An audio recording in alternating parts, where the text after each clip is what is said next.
Okay, so thank you, Professor Gianto, for this very fine analysis of a book and also a theoretical introduction to verbs of movement, of motion.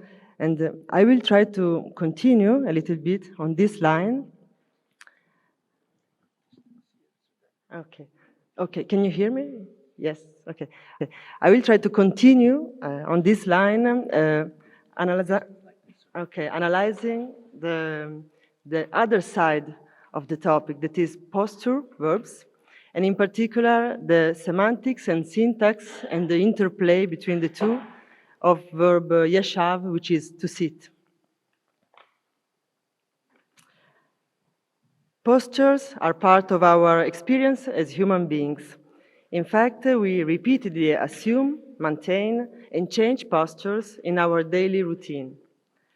While some postures are less conventional and adopted only in special cases, for example, leaning, squatting, kneeling, or reclining, three basic postures are instead deemed as necessary to the normal course of life, that is, sitting, standing, and lying. Not surprisingly, verbs which express these basic postures are common sources of further semantic extensions and grammaticalization in languages. According to Leonard Talmy, already mentioned before, in a posture event, an entity called the figure assumes and usually maintains a certain position, named location, with respect to another stationary object called ground. These are notions already heard about motion, and the same apply also to posture. Other components may compose the sketch of the posture event, namely manner and cause. Manner refers to the type of posture assumed by the figure in terms of orientation and bodily configuration. For example, laying is horizontally, or lean is in a reclined position. Or in terms of the part of the body actively involved in the position itself, the so-called active zone. So for example, if I say hang by the hands are the active zone of this posture. Cause instead refers to an external or internal agent or event which may cause the entering into a position. So figure, site, ground, manner, and cause represent the components which form the experience of posture or location, and as such, they are encoded in languages according to different patterns. So let us see a few examples from the Bible. In these examples, Job's friends, Moses and Ishbosheth, in blue, function as the figure of the posture. The ground, the place, and the bed, in red, function as the ground, and the prepositions on, in green, express the site, that is, the location occupied by the figure with respect to the ground, on them. Manner deserves special attention. In fact, no specific reference to manner is apparently provided in the clauses. However, it is intrinsically expressed by the verbs yashav, amad, and shahav themselves. In fact, these verbs incorporate in their basic postural meaning two pieces of information, that is, the act of entering or maintaining the posture, location, and the specific bodily configuration in which the posture is assumed and maintained, respectively a seated, a standing, or a lying position, and this is the manner. The friends of Job, in fact, are not simply placed on the ground, but they are there in a seated position. Similarly, Moses is not simply positioned on a place, but he is clearly standing there on his feet. And finally, Ishbosheth is not simply on his bed, but he's lying horizontally, taking his midday rest. Therefore, in the Hebrew posture verbs expressing sitting, standing, and lying, the manner information is conflated within the verb root. Three domains of the posture event seem to play a major role: space, time, and activity. Space domain refers to the spatial configuration of the entity involved in the posture. Time domain refers to its extension through time. and the activity domain to the degree of effort required to assume and maintain the posture. As for space domain, sitting is associated with a compact shape of the body, standing with an upright vertical elongation, and lying with a horizontal elongation. As for time and activity domains, it is possible to maintain a sitting position for quite a long time, also for some hours, a few hours sometimes. In fact, while sitting, the body is partly relaxed, at least the legs and the lower part of the body, and the effort required to maintain the seated position is medium. Differently, standing is possible only for a short time without any additional support, being the effort to do this much higher. Finally, lying is the posture that human can maintain for the longest period of time, typically an entire night, as no part of the body has to make any sort of effort. Newman, in his study, individuates a further domain which he labels sociocultural. According to it, sitting is associated with a comfortable position which allows both working and relaxing. Standing is associated with strength and power, whereas lying is not compatible with physical activity and is typically associated with rest, sleep, and also with negative states such as weakness, sickness, and death. In languages, verbs of posture are often polysemic. Their postural meaning is the basic one, while the others are non-literal or figurative extensions through which more abstract events are expressed. And here we have the polysemy of Yashav in Biblical Hebrew. We will comment each of them. The first non-postural usage of Yashav, which we name be place or be in a place, regards the location of entities in their spatial position without any intended reference to the posture assumed by the entity. This is particularly evident when the figure is a non-human entity, that is, an entity which cannot literally sit. In example 4, the location and not the posture of the thrones is a tissue. Where they are located, in Jerusalem, and not how, is the information conveyed in the clause. However, in this case, the choice of the verb yashav may have been dictated by the shape of the throne themselves, which recalls the compact configuration of a seated person. In contrast, references such as trees or poles, which have a vertical configuration, are usually located by the verb amad. In example 5, for example, we have etz, a tree or a pole, which stands, or better, is simply located in a house. In these two examples, the choice of yashav and amad instead of the standard copular locative clause hayabe, to be in or to be at, may evoke an additional postural nuance to the location of the object, but this is not its central meaning.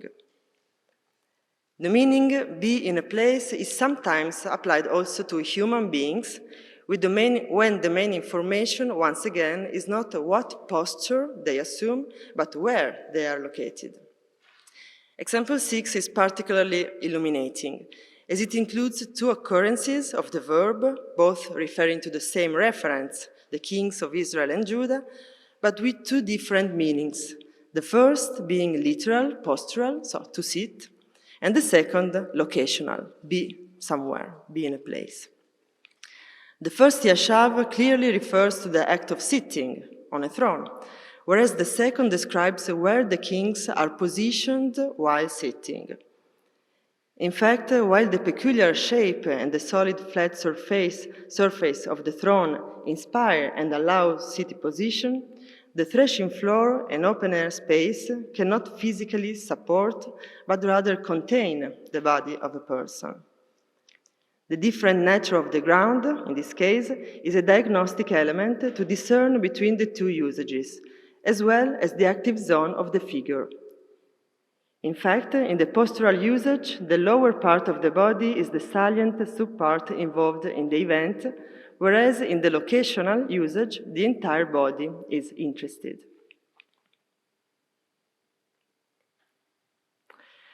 When the locational event expressed by Yashav is prolonged through time, a duration time adjunct is usually found. We can find phrases like for many days, for many years, or until a certain moment. Examples 7 and 8. In this usage, which we name stay in a place, not only the location of the object is at issue, where, but also its temporal permanence, how long. And the two adjuncts of place and of time are here marked in the subscripts. So in Kadesh, many days, there until evening. Contrary to sit and be in a place, which describe a steady situation without any temporal reference, stay in a place emphasizes the aspectual notion of duration. In several languages, the verb to sit occurs in polysemy not only with to stay, but also with to live. The Italian verb risiedere as well stems from Latin residere, which is a postural verb, sedere.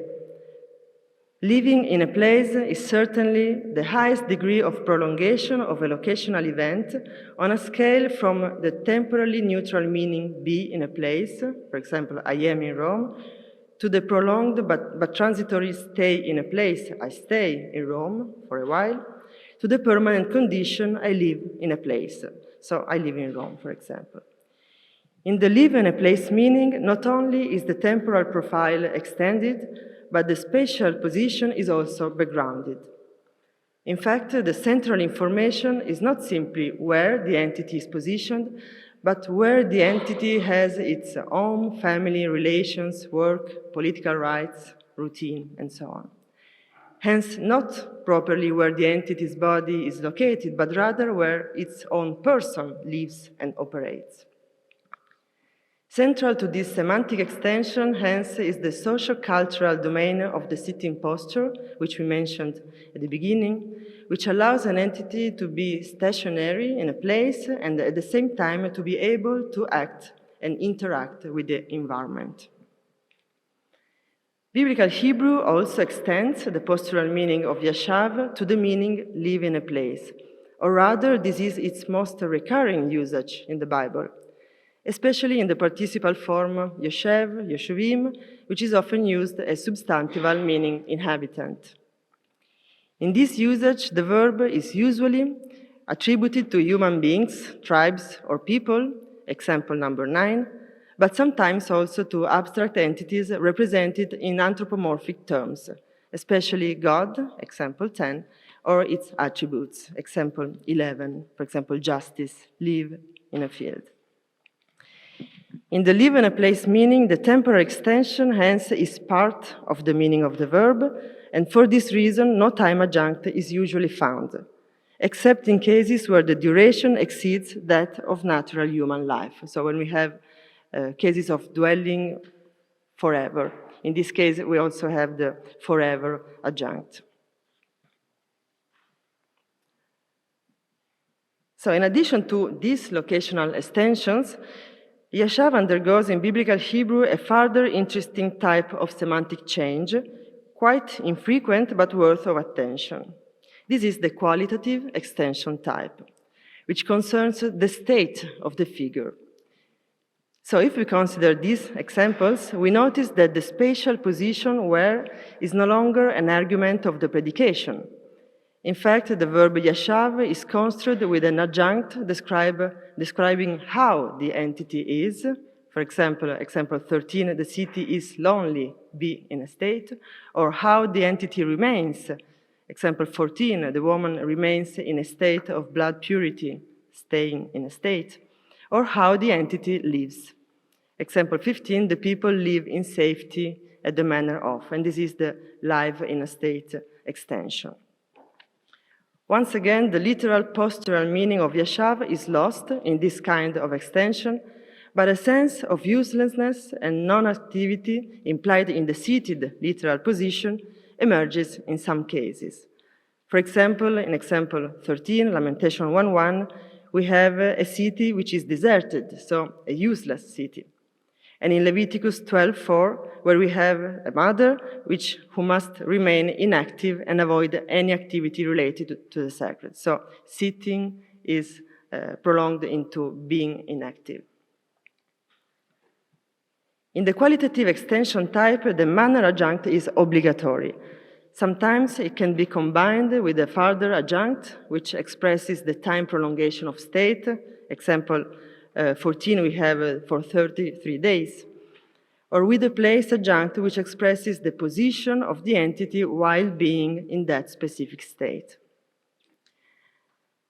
As for the recurring expression, Yashav Lavetach, to live in safety, found in Judges 18:7, example 15, and 9 more times in the Bible, this expression is usually referred to the people of Israel, depicted as living in an ideal and safe land.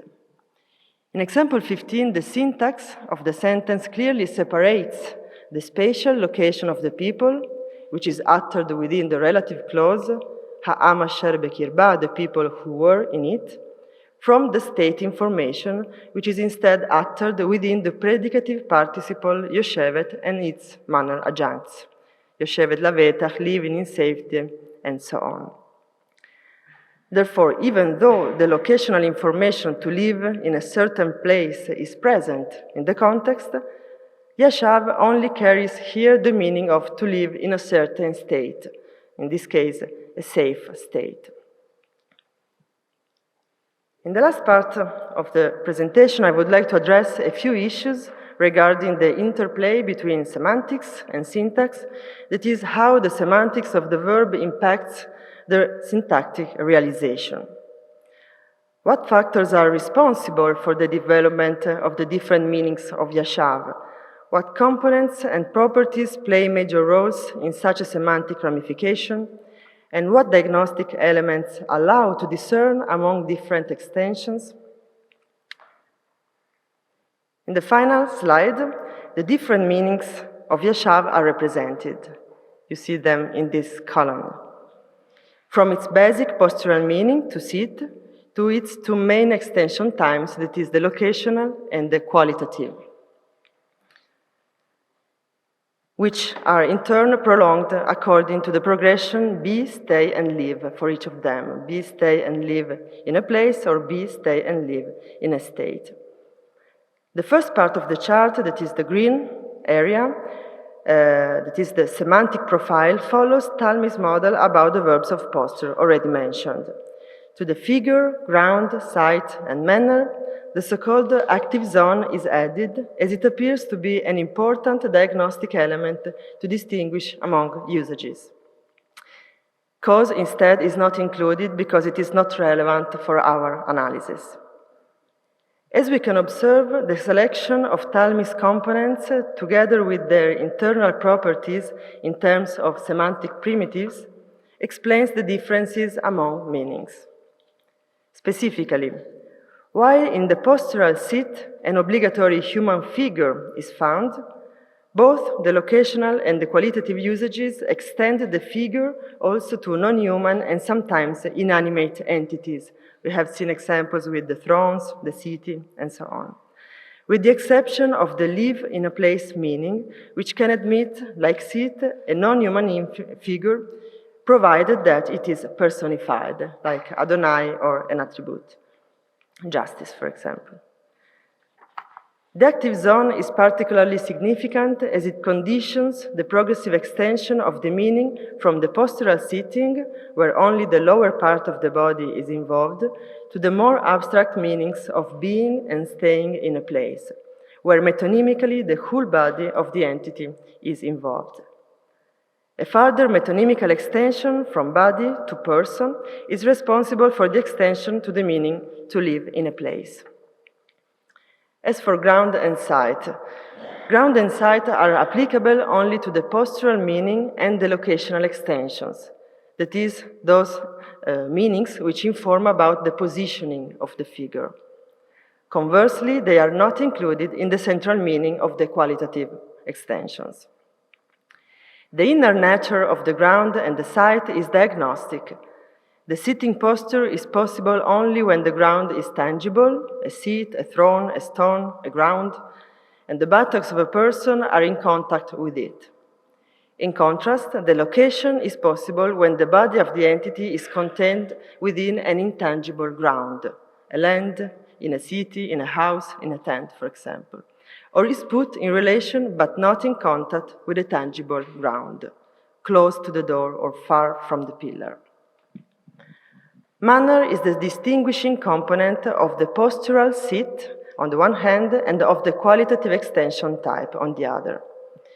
In the case of to sit, it represents the specific posture assumed by the figure, seated in our case, whereas in the abstract sense of state, it is the specific state which the figure manifests, being lonely, inactive, secure. In both cases, manner is part of the central meaning. The second part of the chart, the yellow one, concerns syntax, and it shows how the surface level of the syntax manifests the deep semantic profile of Yashav, that is, in which ways the semantic components and their respective primitives are encoded into language. In the analysis of Yashav, the expression of place, manner, and time appear to be part of the meaning and consequently part of its linguistic realization.